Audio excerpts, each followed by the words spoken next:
Hello everyone. मैं आज पहुंची सेक्टर 12 ट्रेड फेयर देखने, जो कि लगा हुआ है फरीदाबाद में। तो इसको देखने के लिए मैं अपने परिवार के साथ पहुंची टिकट काउंटर की ओर। सबसे पहले तो टिकट थी यहाँ पे मात्र 30 रुपीज़। तो आप लोगों में से किसी को आना हो तो you can come any time. And ये ट्रेड फेयर अभी लगा है 27 तारीख तक, यानी कि 27 नवंबर तक। तो अगर आपका मन हो तो टिकट लेने के बाद मैं चली ट्रेड फेयर में अंदर देखने कि अंदर कौन कौन से स्टॉल्स लगे हैं। अंदर पहुंचते ही मैंने देखा चारों तरफ कई तरह की डिफरेंट स्टॉल्स लगी हुई हैं। एंड बच्चों के लिए काफ़ी गेम्स भी थे वहाँ पे, और जैसे कि हॉरर रूम, और जो बचपन में हम लोग खेलते थे, निशाने लगाना, बंदूकबाजी एक्सेट्रा। बट यहाँ पे मैं पहुँची तो सबसे पहले मुझे दिखी क्रॉकरी की स्टॉल, जहाँ पे अलग अलग तरह की अलग अलग वैरायटी की चीज़ें मिल रही थी। उसके बाद मैंने देखा एक झूला।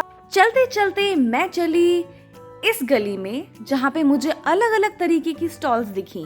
सबसे पहले मैं घुसी इस गैजेट लेन की स्टॉल में।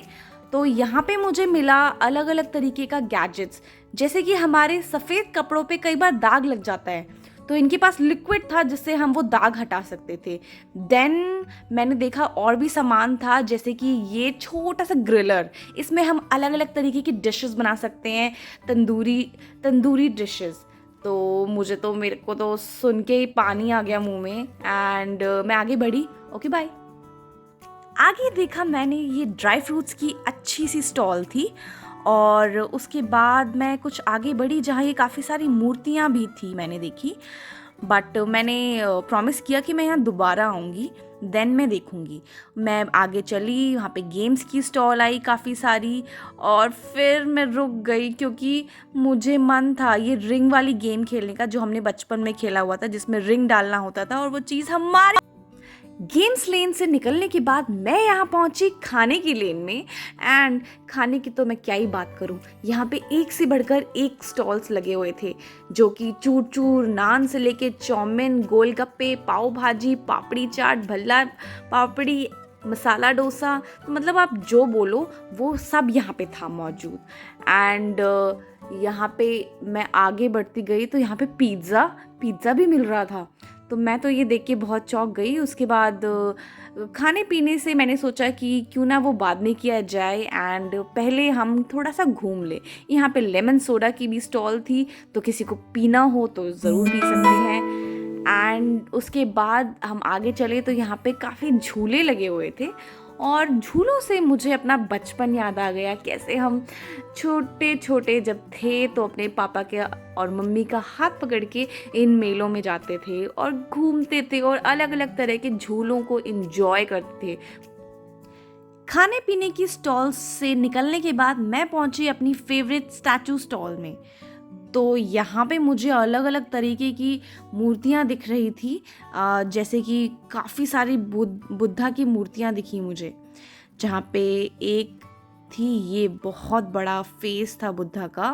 एंड लेटे हुए भी काफ़ी बुद्धा की स्टैचूज़ थे। एंड मुझे बहुत डर लग रहा था इस बच्चे से, जो कि हिल हिल के मुझे लग रहा था कब ये मूर्ति गिरा देगा।